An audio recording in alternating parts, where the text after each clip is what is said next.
Hello everyone, I'm Brian. Today I'm reacting to Swami Sarvapriyananda at IITK. Who am I? According to Mandukya Upanishad.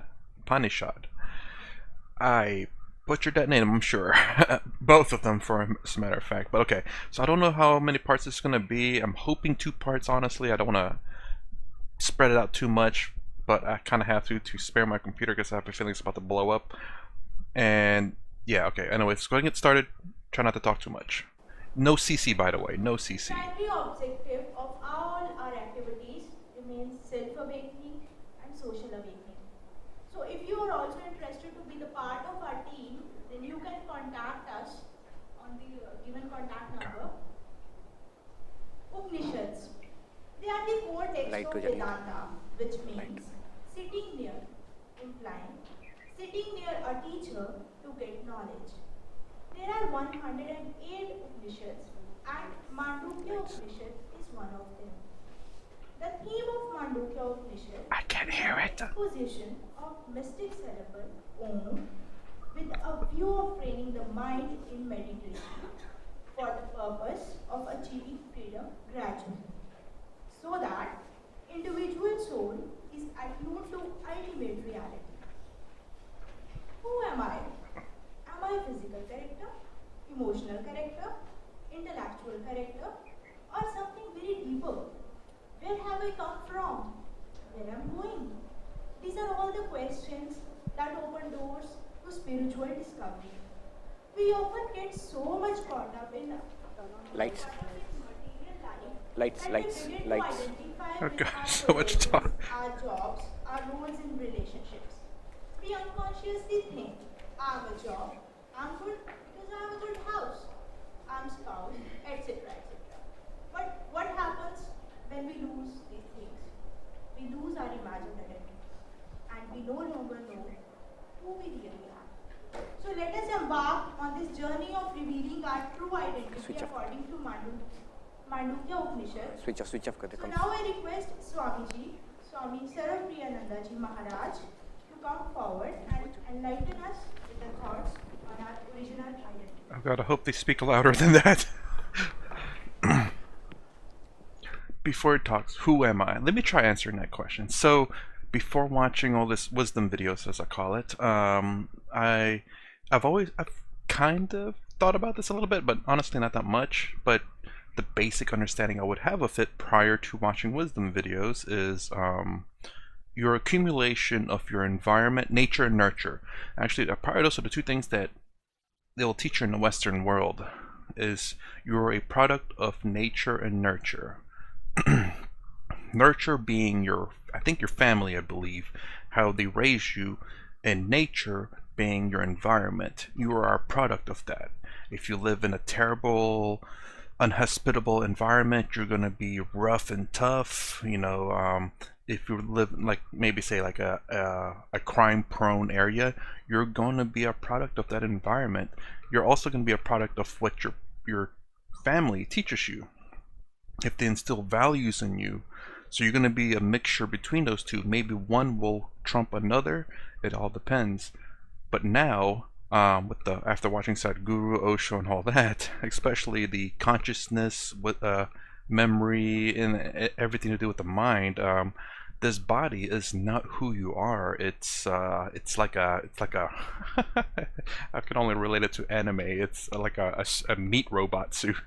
It's a robot meat suit, and who you are is something, I don't want to say greater, but it is something detached from the body. It is, I guess, consciousness. I read comments that I kind of I gave that with it. So this consciousness, this is not I don't believe it's a physical form of you. This is just something else out there, and I still do not have understanding, a complete understanding of that.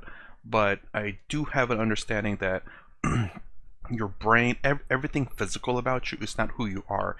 It is just the accumulation of everything that you eat I was gonna say, and everything that you pooped out too, but that's the old you. That is not a good you. But no, everything that you've eaten, everything that you've seen, everything that you experience is this body, but it's not who you are. Uh, I did say that one thing that kind of the one way that I understood that is with lobotomy. People who know you know how you act, how you say hello, how you say hello. But when you get lobotomized and you see those same people again, you'll say you're not the same person anymore. But meet a completely different, a complete stranger.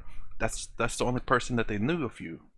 The way you act after you've been lobotomized is how they know you, and after 10 years of say meeting with your friends and with that stranger, the stranger will say, oh yeah, that's the way he's always been, but your friends will say, no, he's completely different. So that's one way I've kind of rationalized this. Who you are is a separate part of who your body, what your body is. But again, I understand there's a separation, but I don't quite fully understand it. And I'm hoping more videos of this will come up, or will help me explain it, or help explain it to me. Good Lord, let's go and get started. Said too much. Good evening. Oh, thank God, he speaks loudly. I'm back again, this time with a very different subject. The subject today is this most ancient of questions, who am I? And we will investigate this subject, this question, in the light of the Upanishads this evening and tomorrow again at the same time. So this is the question we'll be looking at.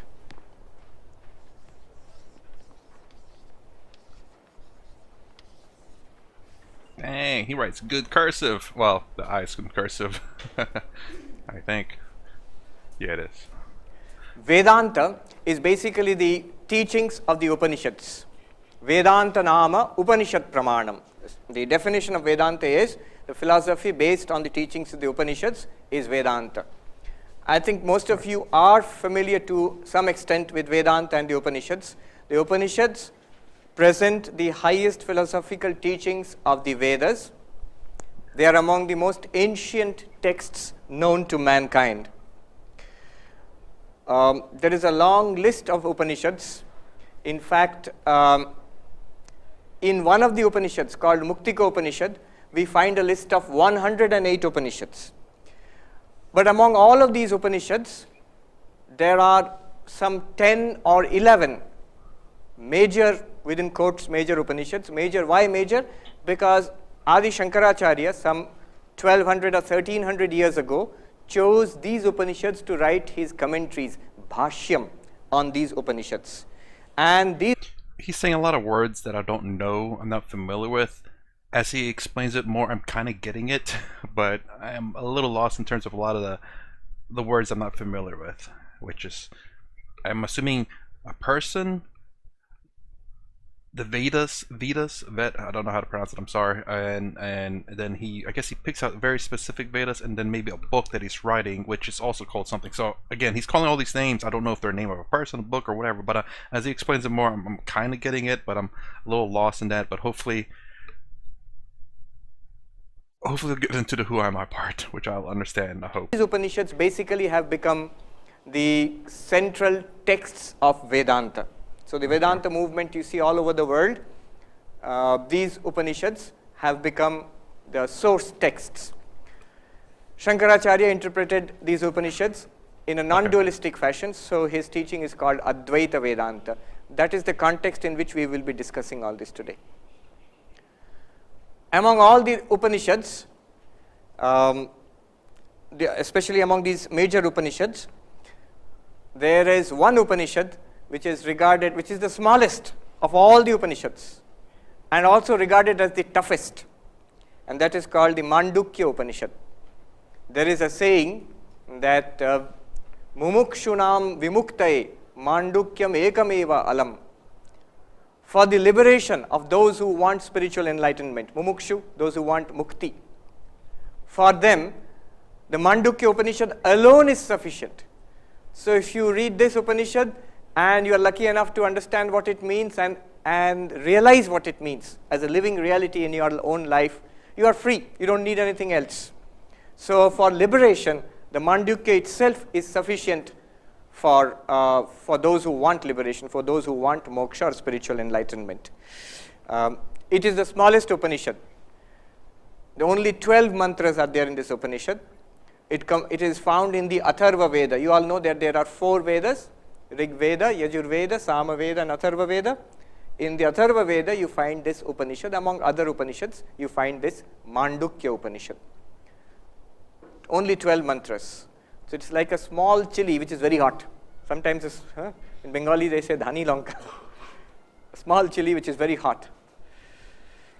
In this Mandukya Upanishad, the most important mantra, the central mantra, central text is what you have in your hands now, the handout. The 7th mantra. The 7th mantra of the Mandukya Upanishad. This is in fact the core mantra of the entire Upanishad, of these 12 mantras. And this gives a direct answer, the highest possible answer that you can find in our scriptures, in Vedanta. And I have not found any more sophisticated, more profound answer in any of the literatures of the world religions or philosophies which I have come across at least. At least I have not found myself, nor has anybody reported anything more profound than this. So when I was given an opportunity to talk to you, I decided, what the heck, let me go for the toughest text. Let's see what happens. We'll take it up as a challenge. Normally we don't use this in a general gathering. It's usually reserved for those who have studied Vedanta for a long time, and only then you take up this one. Yeah, why not? When you're first learning how to ride or drive, you might as well just drop right into like an F1 racer car. Why not? That's what I was thinking. Whenever it's like, before you learn how to walk, why not just start sprinting? Like take a 100-meter race. He's saying it's difficult, so I guess why not? I'm understanding a lot of what he's saying about the books too. And I think we'll all derive a great deal of benefit from today's lecture and tomorrow's also. Tomorrow I'll go further, a little deeper into this text. The Mandukya Upanishad was commented upon by Gaudapada Acharya. Gaudapada Acharya is the guru of Shankaracharya's guru. So Gaudapada Acharya's disciple was Govindapada, and Govindapada's disciple was Shankaracharya, Adi Shankaracharya. So in Uttarakhand, in the Himalayas, they say Guru or Dada Guru, grandfather, like that, grand Guru. So Shankara's guru's guru was Gaudapada Acharya, and he wrote verses on the Mandukya Upanishad. These verses are called Mandukya Karika. So nowadays when you look at the Mandukya Upanishad, you usually find them in a book called Mandukya Karika. He is making a lot of reference and a lot of history on this stuff. I am having a hard time trying to follow who's who and what's what. But I don't think he's gotten to the part of, I guess, the lecture portion. I guess he's going over the history of this so far. It includes the Mandukya Upanishad plus Gaudapada Acharya's commentary on the Mandukya Upanishad in the form of verses called Karika, plus Shankaracharya's commentary in prose, in Sanskrit prose, on the original Upanishad as well as the Karikas of Gaudapada Acharya. So this is the book, Mandukya Karika. It has 4 chapters. The first chapter incorporates the Mandukya Upanishad, the original text, as well as certain commentaries given by Gaudapada Acharya. And this mantra is found in the first chapter, in the Upanishad itself. It's the 7th mantra. We will come back to this at the end of the talk. When I learned communication long way back before I joined the order, my communication teacher told me, you should start all talks with a story. So, not a bad idea. I'll start this talk with a story. About 10 years ago, in the Himalayas, in the high Himalayas in Gangotri, I was staying there for about a month, just like a traditional monk. I was thinking, like, is this a true story or just a fictional story to get things started? So he's saying this is actually a story that he's actually done. No ashrama, no school, college, Ramakrishna Mission, nothing. Just staying in a log cabin, begging for my food in the Anna Kshetra, and meditating and studying. And staying in log cabin means not like this.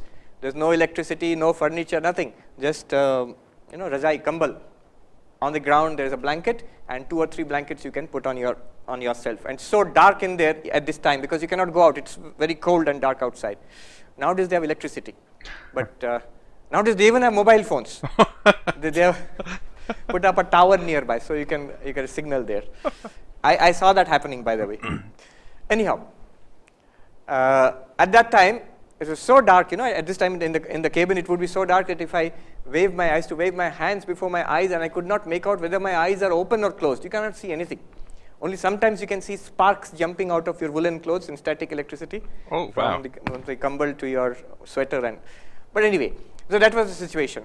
One day after Bhiksha, I was taking a walk with some of the monks there with whom I had made friends. And this monk, he told me a story. So you can see the setting in the Himalayan through the forest tracks. There are deodar trees are there, pine trees also. And you go through that, you're taking a walk around 4:30 or 5. Dinner is at 4 o'clock. So, because afterwards it's too dark afterwards. So that's really early. And this monk told me a story. The story goes like this. So he's telling a story of himself going up there to tell a story that a monk has told him. It's a story within a story. Raja Janak Raja. One day he was asleep, very peacefully sleeping, and suddenly the sentry came running and said, I'll use a mixture of Hindi and English, but I'll translate into English also, because the story was told to me in Hindi. Maharaj ji, uthiye, get up, what happened? The enemy has attacked, we must fight a war. So Janak Raja immediately got up, summoned his generals and his soldiers, and he went off to battle, put on his armor and sword and everything, took his sword and everything, and went off to battle. And there was a fierce battle in which Janak Raja was defeated. He was wounded, he was captured by the enemy, dragged before the enemy king, and the enemy king said, Tumhara rajya ab hamara rajya hai. I have captured your kingdom. Now I will not kill you because you are a king, I will exile you. You get out of this kingdom, it's mine now. What could poor Janak Raja do? He was tired and exhausted and bleeding and depressed. Somehow he started walking, and people in what was his own capital earlier, they refused to give him water or food because they were afraid. They said, the new king is very cruel. If they know we have helped you, he will punish us. After walking for 2 days, he came to the border of his kingdom. Then he crossed the border to the next kingdom, and he found food was being served to poor people, beggars. So there was a long line, and I think they were serving rice or khichdi or something, in a big handa was there. So he joined that line, and as he advanced in the queue, when he came up to the place where it was being served, at that time it was finished, no more food. And he could not take it anymore, he was feeling terribly depressed and tired and exhausted and in pain. And the person who was giving food, he said, just this torch, which is lying at the bottom of the handa, that is there, I'll give it to you if you want it. He said, okay, give me that. And he gave him a bowl, filled that starch in there, and gave it to him. Before he could lift it, trembling to his lips, a kite, cheel, was circling up there. Oh boy. It dived and hit that bowl, knocked it out of his hands, and that bowl went rolling in the dust, and whatever was there was spilled in the dust, and Janak Raja could not take it anymore. He was so overcome with misery and sadness, he fell down on the ground. Ha ha kar karte hue, as he said. The sadhu, ha ha kar karte hue. Ha ha kar in Sanskrit, ha kar, Hindi ha kar, not English ha ha. So it means just the opposite. And when he was crying, alas, suddenly he heard a voice, Maharaj ji, kya hua? What happened? Sir? And he woke up, his chest pounding, covered in sweat, sitting on the bed. And the sentry Was it a dream? has come, Maharaj, you shouted. What happened? So it was a dream. The whole thing was a dream, a nightmare. Nothing has happened. But because Janak Raja was very, he had a very analytical mind. So he looked up and he said, Wo sach ya ye sach? Is that true or is this true? Is that dream true or is this waking world, is it true? Wo sach ya ye sach? Sentry was taken aback. What is this? He called the minister. Sir, what is wrong? Wo sach ya ye sach? They called the queen. The queen thought, this old man, what has happened to you? His wife came, what happened to you? Was such, ye such. There's only one thing he's saying. Was such, ye such. Nobody could understand this. Next day in the morning, in the marketplace, it's already trick problems. People are talking. Well, that's an unfortunate edit. I hope they wouldn't miss anything. Hush, hush. And Ashtavakra Muni, the great Jnani, he's walking, he has come to the city and he heard this is what is happening. Now he was a Jnani, so he knew what has happened. He decided, I will go and visit Janak Raja. And he went to the court and he asked Janak Raja, kaise hain? Maharaj ji, how are you? And Raja said, wo sach hai, ye sach. That's what he's doing all day, sitting in the court, surrounded by the queen and the ministers and the army and the generals and everything. And I'm sort of imagining, this is not part of the story, but I'm imagining, the officers coming with files, please sign. Wo sach hai, ye sach. No work is getting done. When he said this to Ashtavakra Muni, same thing. Wo sach hai, ye sach. So, as far as I understand in the story, he's basically saying, "Is the dream?" I think he translated the words, but I didn't realize that everyone else didn't know what he was saying. And I think I got it right, where he's saying, "Is the dream real or is this real?" But no one around him knew what he was saying. That's what I understood it. And that's the reason why they were asking like the guard, the queen, the whoever else to talk to him, is because I didn't realize that they didn't understand what he was saying. Now Ashtavakra Muni knows what he's referring to. So he said, okay, yeah. Janak Raja, when you were rolling in the dust, bleeding, tired, defeated, depressed, crying on that ground, what he is referring to only Janak Raja knows and he knows. Nobody else understands. What is this defeat and all this? At that time, was all this there? Your power, your wealth, your queen, your generals, your minister, all these things were there or not? Janak Raja said, no, none of this was there. Only defeat and depression and sadness and misery. Oh, he spoke something else now. And now you're sitting here in the court, surrounded by your courtiers and all this power and wealth. That defeat, that depression, those wounds, that terrible situation, is it here? The king said, no, it's not here. Na, yahan to nahi hai wo. Then Ashtavakra Muni said, to Raja, na ye sach, na wo sach. Neither this is true, nor that is true. This was not there in that terrible dream. And today you are in this situation, you are calling it a dream, that is not here. Then Janak Raja was shocked. I will say he at least got the king to start saying something other than, is this true or is that true? The next question which would come to all of us, he's saying, to kuch bhi sach nahi, is nothing true then? Yeah, I was going to say that. So was he getting to the point that you don't know which one is real? So seek out, and what everyone else has been commenting is to seek out the answer for yourself.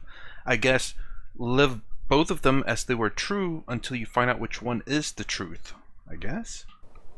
Then the Muni said, Jab wo aap wahan par the, on that battlefield, on that place where you were rolling in the dust, defeated, crying. I will say, how did he know this though? I don't think that, as far as I can tell, the king has been repeating, is this true, is that true, the entire time, but yet somehow he knew about this defeat. How did he know about that? I was a bit shocked by him knowing this. I figured maybe he was like, I don't know, some kind of psychic or something. I don't think the king has told anyone about his dream. At least he hasn't said that, and maybe he did. Were you there or not? Tab wahan aap the ya nahi? Did you see that or not? Yes. Yes, I was there. I saw that. Yeah. That may be false, but I have experienced it. It may be false. I woke up and I say it is false, but I have experienced it. Or either up, where you are now sitting in the court, either bhi aap hai ki nahi? Are you sitting here and experiencing this or not? He says, yes, I am experiencing it. To Raja, na ye sach, na wo sach, but tum hi sach. Neither that is true, nor this is true, but you the witness of both situations. You alone are the truth. This is a story. The rest of the lecture, we are going to struggle with this concept and try to understand what is the meaning of this story. The meaning of this story and the meaning of this mantra are I will say that it's a very good story for this introduction. Huh. Exactly the same, but we will see. We'll try to understand it. At least intellectually, let's get a grasp on what they are saying. Whether you will be convinced or not, that comes later. But understanding comes first. I will say this also a little takes. I'm sorry, I keep pausing it a lot, but it's just a lot of things I keep referencing to it. Like one great example that has been quite popular in America is The Matrix, where it kind of goes in that concept too, where if you've seen the movie, you understand that there are two worlds in there, two worlds, and there's the real world, and then the real world. The real world being in the Matrix. People think that's real. And then the real world where you get out of the Matrix, which is supposedly the real world too, at least as far as we understand. But there's been theories out there where outside the Matrix, it's just another layer of the Matrix. That might be going on a little bit off topic on this, but it kind of plays into where he sees, is that real or is this real? Same thing with the Matrix, where there are some people who broke out of this Matrix, even though the Matrix is false, but some people like it, like the reality of the Matrix, and may deem that to be the real world, or the real world as in being unplugged from the Matrix. What he is saying is, I, who am I? The ego. You can put it this way. It's a jumbo duster. I don't know why that made me laugh. A jumbo duster. Let me reposition. You can call it the knower also. Ego. Knower. Is it visible or it's too small? I don't know what that Too small. Okay, I'll write word it is. really I say ego and knower. Now you have the waker. I? Janak Raja, when he was awake, Right. you all of us, we are the waker now. We are in the waking state, hopefully. Some may be drifting off. And this waker, what does he or she, what does he experience? The world, the waking world.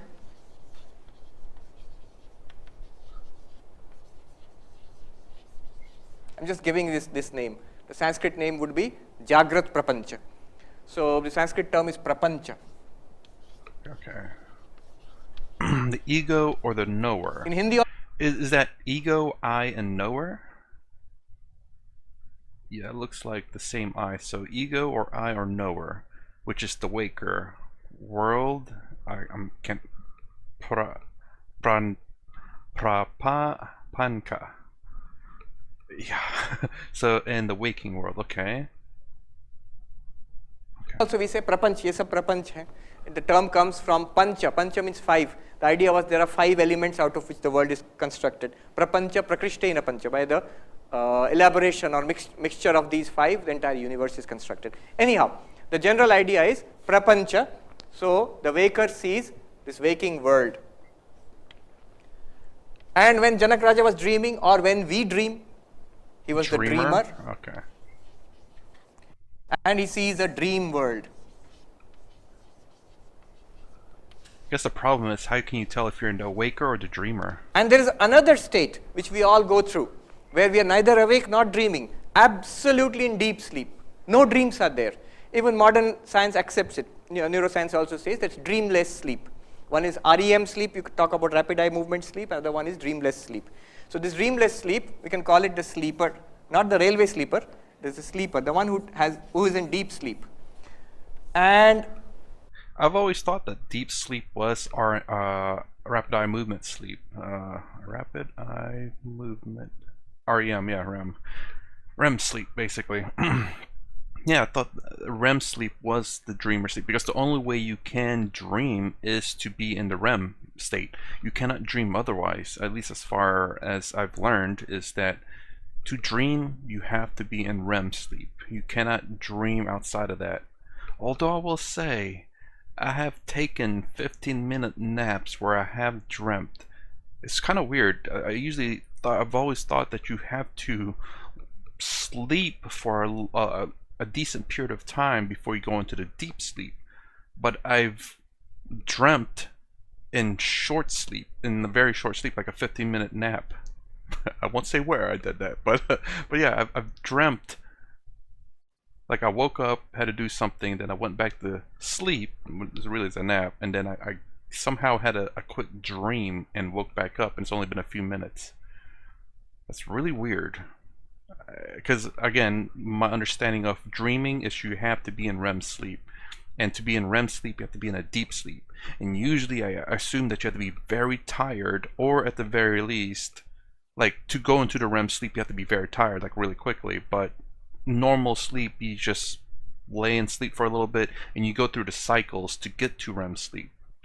We cannot say a sleep world. We can say a sleep world would be sleep blankness. What do we experience in deep sleep? Nothing, just blankness. Even I am sleeping, that kind of a thought also is there. No thought at all. So we can call it a sleep blankness. I mean, you could call it sleep world too. I mean, just, make it uniform. What this Upanishad tells you is that you are not the waker, you are not the dreamer, you are not the sleeper. What you are, the real you, is a fourth. Is the fourth state, which is called Turiyam or Turiya. Now don't be scared about this term. Turiya simply means number 4. That's all. Turiya means 4. Turiya. Chaturtham. Okay, I thought it was... The mantra here does not use the word Turiyam. That word was introduced later by Gaudapada Acharya in his commentaries. But the word mantra uses the word, if you will notice, Chaturtham, 4th. And Turiyam. This is all that the mantra is trying to tell you. All that Ashtavakra Muni was trying to tell Janak Raja. That what you saw, the defeated Janak Raja, in the world where he was defeated, he was expelled from his kingdom, he was suffering in the neighborhood kingdom and lying on the ground, and all the circumstances of that world, the dream world, and he who was dreaming there, both are not real. But there is a fourth one who was watching that. Right now, you are the waker, I am the waker. This is not our real nature, but there is a fourth one who is watching this. A fourth one? Is he the one? The one that's speaking to the king? Can't be. Well, I can't say that it can't be. I have no basis on that. But it's weird that he knows about the dream. That's the one thing I'm missing. I would ask him that question. How did he know that he had that terrible dream? Because as far as you said, you didn't say that he told anyone about that dream. He just kept telling. Maybe every time he said, "Is that real or is this real?" He was saying, would he say that I have a dream? I had a dream that I was defeated and I was miserable. And he goes, "Is that real, or is the world that we're talking in right now the real world? Is that maybe what he was saying? Is this real, that real?" Every time he talked to the guard, the queen, and the whoever else, that is he saying, is the dream world, as in he explained the dream world and the dream that he had, and he's saying, or is this world that you and me are having this conversation real? Or did he just say, is that real or is this real? Because that's what he said, and that's how I took it. But maybe he did explain the dream world, and that's the reason why they were confused, is because they don't know how to answer that. Waker and the waking state, illumining both. And similarly in dream state. This is the basic idea. I'll explain it with the help of an example. Oh, thank you. What is the reality? That usually helps a lot for me. The reality or the real you, answer to this question is, who am I? According to this mantra is, you are this Turiya, the fourth. It's like roll number 1, roll number 2, roll number 3 and roll number 4. The Upanishad begins with this statement, Soyam Atma Chatushpat. Who am I? You have 4 aspects. Yeah, I was going to say, you have 4 aspects. The Upanishad begins in the first mantra. The 4 aspects are these 4. Yeah, I was going to say, I mean, all of them are in fact you, just and according to that, at least in different states. The waker state, the dreamer state, the sleeper state, which is, the sleeper state is, to me, as far as this is showing, is non-existent. It's irrelevant because there's nothing going on there. There's no conscious thought, no nothing. It's just dead, or well, not dead, but just, well, just nothing really. And I don't know what that fourth one is. So again, in the waker state and the dreamer state can be one and the same. Could you imagine if the waker state and the dreamer state are the exact same world, as in deja vu? Huh. Huh. That right there. Whenever both the waker and dreamer world are the same, is that deja vu? And again, happened in Matrix too.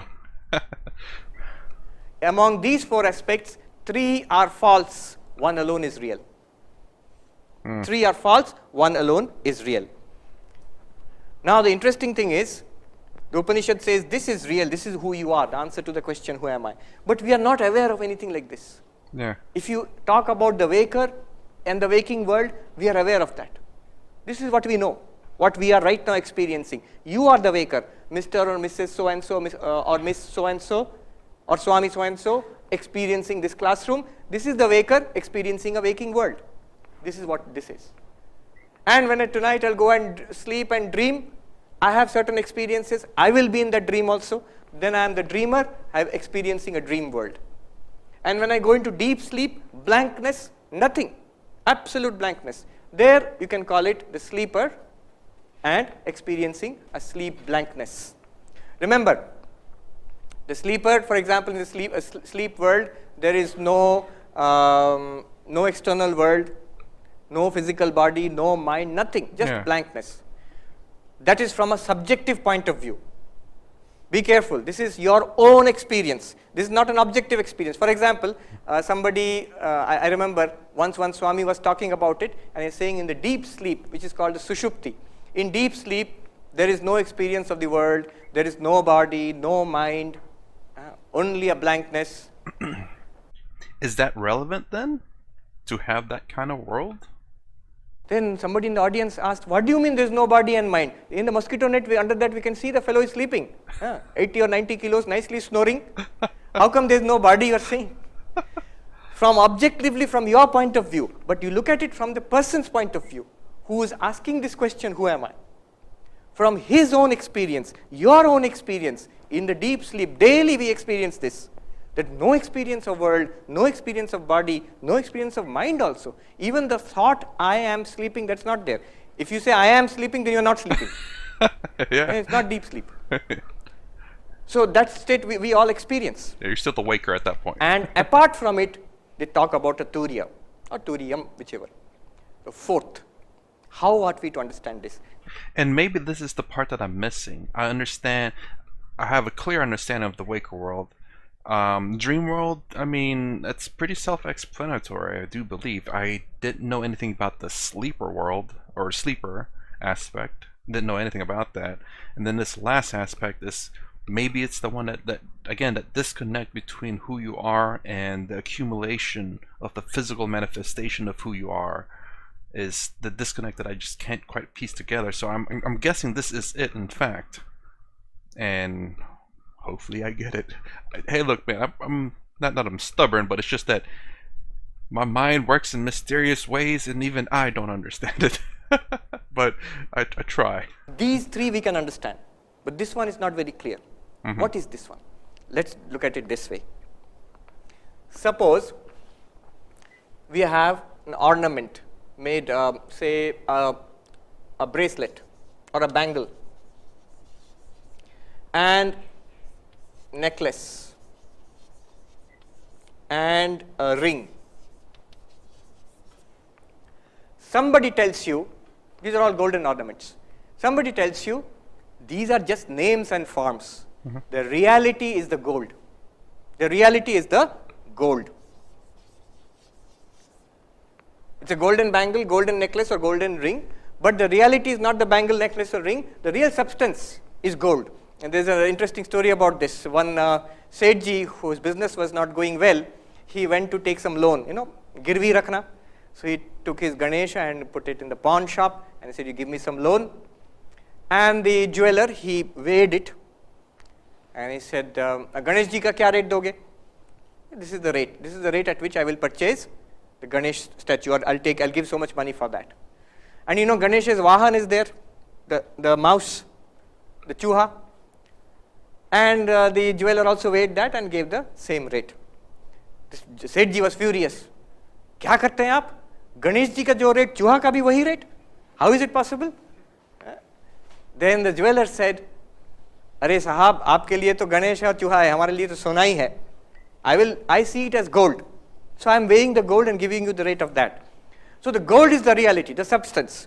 Now if somebody tells you, a person who does not understand what gold is, tells that person that it's not a bangle, necklace and ring are just the names and the forms and the functions, you know. Bangle is something you put here and it's called a bangle. Necklace is something you put here, it's called a necklace. Ring is something you put in your fingers, it's called a ring. But the substance, the reality of all of them is gold only. Like ice cream or pizza, your stomach sees it all as calories. It's just the ice cream and the pizza has different taste and eaten at different time, but your body sees no difference between it and sees it as calories, as fat. But yeah, okay. Yeah, I was trying to understand it. It's like, well, you know, the necklace, the ring can be made out of anything. It could be made out of silver or bronze or titanium or whatever. But the necklace, yeah, I understand it's the shape, but the substance is the gold. I get that. Now, suppose a person does not understand what gold is.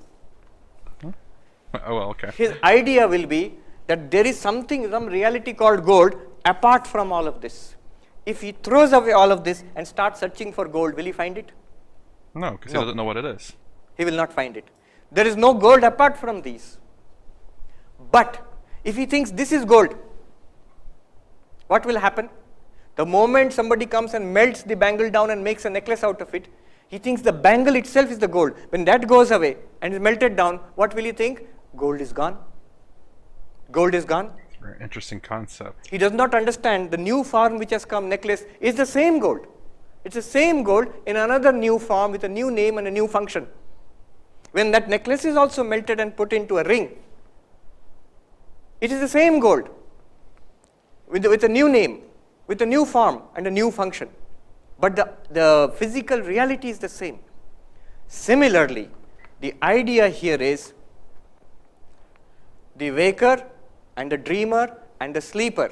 The reality is that you are the witness of all three states, and you are in and through these states. The idea is that there is no fourth separate reality called Turiya. It is the same reality which is now being called a waker in the waking state. It is the same person, same reality, same consciousness which will be called a dreamer in the dream state. It is the same reality which will be called the sleeper in the sleep state. What is the difference between these states? Here, we are in a physical body with the sense organs. We are interacting with the physical world, and this is the waking state. So, waking state, there is a great preponderance of the physical body and interaction with the physical world through the sense organs with the indriyas. So, here the term they use is bahishchitta, extroverted consciousness, consciousness which is flowing out into the world. The dream world, they are very commonsensical, the Vedantins. They know the dream world is simply constituted out of our experiences in the waking state. So when I go to sleep, whatever I have experienced in the waking state throughout my life, those elements are taken together, made into a khichdi, and comes out as a dream. I completely understand it, actually, because yeah, I noticed, like, you know, when you dream, I dream of, whenever I'm dreaming, sometimes I don't know I'm dreaming, except for whenever I notice something weird, like I'm in a particular place, I'm like, that does not belong here. I wake up, like, like I woke up, I'm like, because it's because of where I lived, and then there's a building that I don't recognize. When I lived in this place, I didn't recognize that building. That building's in another place that I live in, and that kind of, I guess, noticing that wakes me up. I'm like, that does not belong here. That's weird. That's strange. And I wake up. Have I always woken up after all that? I think so. Huh. Anyways, moving on. So there is a dream world which is constructed out of the mind. The physical body is not active there. It's only when we wake up we realize the physical body was sleeping. But I went to Delhi and I did so many things there and came back, and when I woke up I was in IIT Kanpur, but physically I did not go to Delhi. That body was lying there under the mosquito net in the hostel house, wherever. So the dream world is entirely made of the mind. So there they say that the term they use is antah pragyam, where consciousness is directed inwards, Okay. working only in the mind, not externally in the world. Okay, now I understand that part, yeah. And the sleeper, deep sleep, no experience is there except that blankness. When we wake up, we say that I did not know anything. I slept like a log of wood. No external consciousness, no dreaming also, very peaceful sleep I had. That's what we say when we wake up from deep sleep. But is it relevant then? Is it does there need to be an explanation for that? Because yeah, we do experience dreamless sleep, but is it relevant to anything if there's just nothing to experience? I wonder if he'll say or talk about that. Why is the sleeper relevant? The sleep blankness relevant in this when there's just nothing to experience? Whether, well, it's obviously going to be by not choice. You're not going to choose not to have a blank sleep blankness. It's just whether you end up going to the dream, becoming a dreamer or not. So the deep sleep is a state of absolute blankness, and the term they use in Vedanta is pragyana ghana. All these terms will come. Pragyana ghana means a mass of consciousness. Mass in the sense there is nothing for consciousness to illumine. There is nothing for consciousness to illumine. It just remains in blankness. All the external world, the dreams, everything is pushed into a mass which is not expressed, which is not experienced there. In a potential state it is there. Why do you say it's in a potential state? Because the next moment when you wake up, everything is back again. Here is the IIT campus and your responsibilities are the same body and the same people all around. So everything is back again into your life. So it's in a sort of potential state, in a dream state. So So potential waker or dreamer state? of these, according to the Mandukya Upanishad, they are not the reality. The reality is the consciousness in all of them. What they are saying is this: just like gold is apart from all of them and yet in and through all of them. How is it apart from all of them? When bangle goes and it is made into a necklace. So necklace is not a bangle. Necklace is not a bangle. Bangle is not a necklace, but both are gold only. Similarly, when the necklace is transformed into a ring, the ring is not a necklace. Necklace is not a ring, but both are gold only. So gold is apart from bangle in the sense that when bangle goes and is made into a necklace, gold survives. When necklace goes and is made into a ring, gold survives. So gold is there in all of them. They are apart from each other. Similarly, the waker is apart from the dreamer is apart from the waker, but there is something continuing in both of them. That is the turiam, the fourth one. Similarly, the dreamer is apart from the sleeper is apart from the dreamer, but you own up, all of us, we own up. It was my dream and it is my deep sleep and it is my waking. Who is that one who is saying it is my waking, my deep sleep, my dream? That one is the consciousness which is apart from the waking self, apart from the dreamer self, apart from the sleeper self, and yet in and through all of them.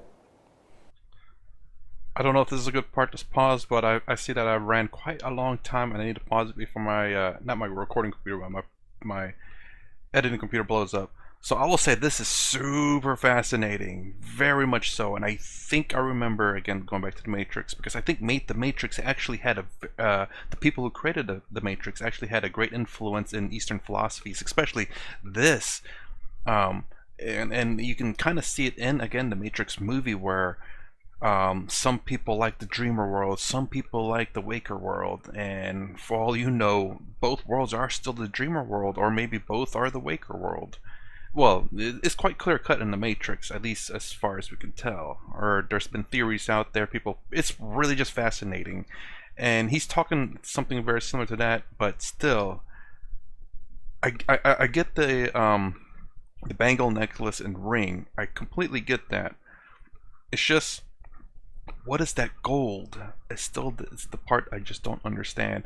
I understand gold can be used in each one. I understand that there's this thing that you take with you in the waker and dreamer world because you personally see it happen. But again, I just still don't know what the sleeper world or the sleep blankness is about, because this it's the potential state, which I guess there has to be something there, I suppose, because when you're awake, you're obviously awake. When you're sleeping, you're not necessarily a dreamer. You could just literally be nothing there, and maybe that's what that's there for. I'm guessing. Anyway, this is actually very, very, very interesting. I can't wait till he gets to explain that last part, because that's where the disconnect comes from for me. All right, I gotta pause right here, guys. If you like my content, please consider subscribing. Thumbs up, thumbs down below. Thanks for watching. I'll see you in the next vid.